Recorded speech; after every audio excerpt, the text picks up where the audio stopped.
ફરીથી ગુજરાતમાં કમોસમી વરસાદના એંધાણ વર્તાઈ રહ્યા છે. ભારત પર મજબૂત વેસ્ટર્ન ડિસ્ટર્બન્સ આવી રહ્યું છે.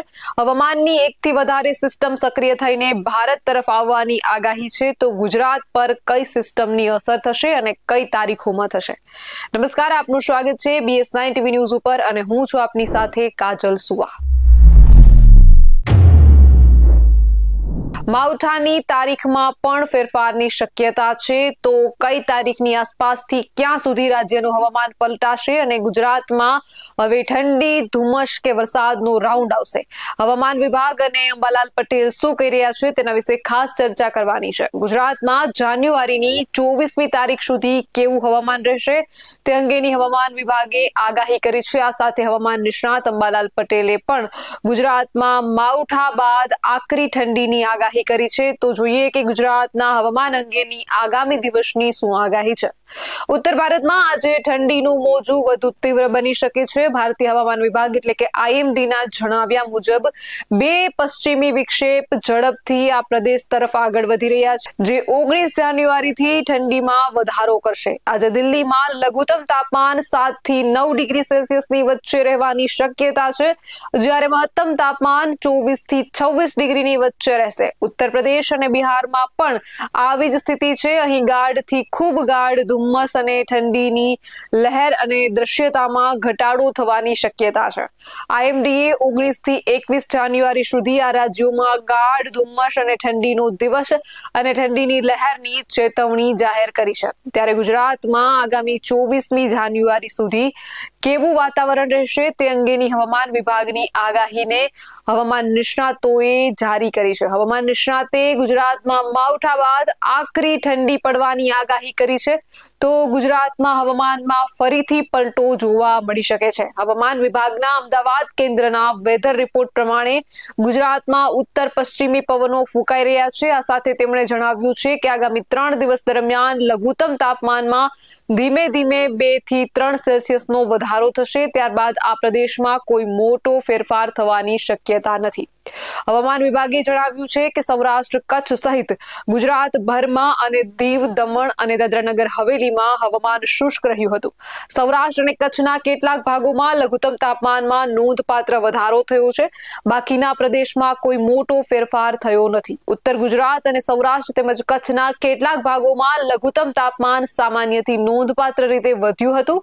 હવામાન વિભાગે આપેલી વધુ માહિતી પ્રમાણે 2 થી 3 દિવસ ધુમ્મસવાળું વાતાવરણ રહેશે. હાલ માવઠાની શક્યતા નહીવત છે, પરંતુ 21 તારીખથી ફરીથી વાતાવરણમાં પલટો આવશે અને માવઠાની શક્યતા છે. રાજ્યમાં અપર એર સાયક્લોનિક સર્ક્યુલેશનના કારણે કેટલીક જગ્યાએ વાદળછાયું વાતાવરણ રહેવાની શક્યતા છે.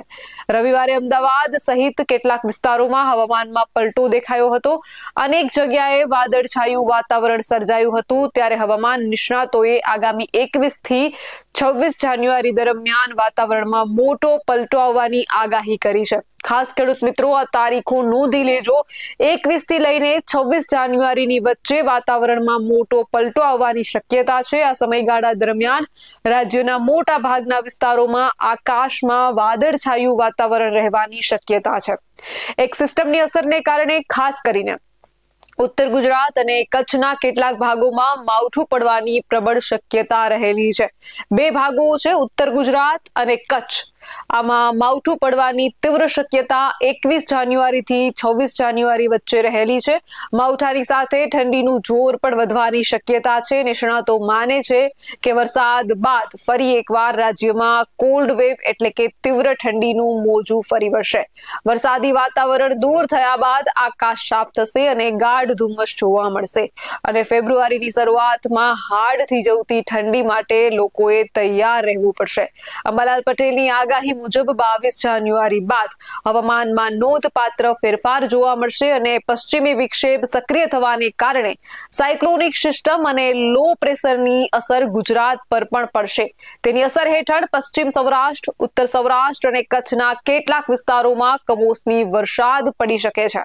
ઉત્તર ગુજરાતના સાબરકાંઠા અને મહેસાણા જિલ્લામાં પણ વરસાદની શક્યતા વ્યક્ત કરવામાં આવી છે. 22 થી 26 જાન્યુઆરી દરમિયાન હવામાન સતત બદલાતું રહેશે, જેમાં ખાસ કરીને 23 અને 24 જાન્યુઆરીએ તેની અસર વધુ જોવા મળશે. પશ્ચિમી વિક્ષેપના કારણે રવિ પાક પર વિપરીત અસર થવાની શક્યતા છે, જેથી ખેડૂતોને સાવચેતી રાખવાની જરૂર છે.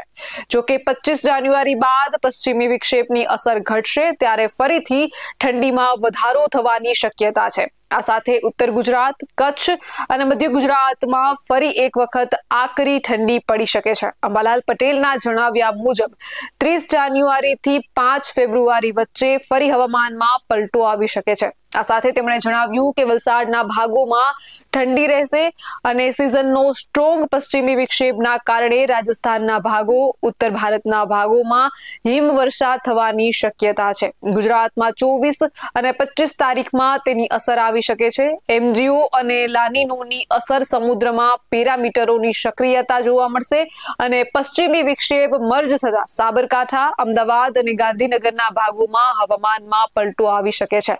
એટલે કે ગુજરાતના વાતાવરણમાં જાન્યુઆરીના અંતમાં વારંવાર પલટો આવવાની શક્યતા છે. હવે અહીં ખાસ ખેડૂત મિત્રોને કહેવા માંગુ છું કે જો હજુ પણ તમારી જળસીઓ ખુલ્લા ખેતરમાં પડી હોય અથવા તો પશુઓનો ઘાસચારો કમોસમી વરસાદથી પલળતા જો તમારે બચાવવો હોય અને ખુલ્લા ખેતરમાં પડ્યો હોય તો એને ફરજિયાત તાડપત્રી અથવા તો પ્લાસ્ટિકના કાગળથી ઢાંકવો જરૂરી હિતાવહ રહેશે, કારણ કે ફરીથી વાતાવરણમાં પલટો જે છે તે થવા જઈ રહ્યો છે અને ફરીથી કમોસમી વરસાદ જોવા મળી શકે છે. ત્યારે ખાસ તમને એ જણાવવાનું છે કે આ તારીખો જે છે તે 21 થી 26 જાન્યુઆરીની વચ્ચે છે. ત્યારે આ કમોસમી વરસાદની આગાહીને લઈને તમારું શું કહેવું છે તે કમેન્ટમાં જરૂરથી જણાવજો. આવા જ વધુ અહેવાલ સાથે મળતા રહીશું. તમે મારી યુટ્યુબ ચેનલને સબસ્ક્રાઇબ કરવાનું અને અમને ફેસબુક અને ઇન્સ્ટાગ્રામ પર ફોલો કરવાનું ચૂકશો નહીં. બાકી અવનવી અપડેટ મેળવવા માટે આપ જોતા રહો BS9 TV ન્યૂઝ. જય જવાન, જય કિસાન.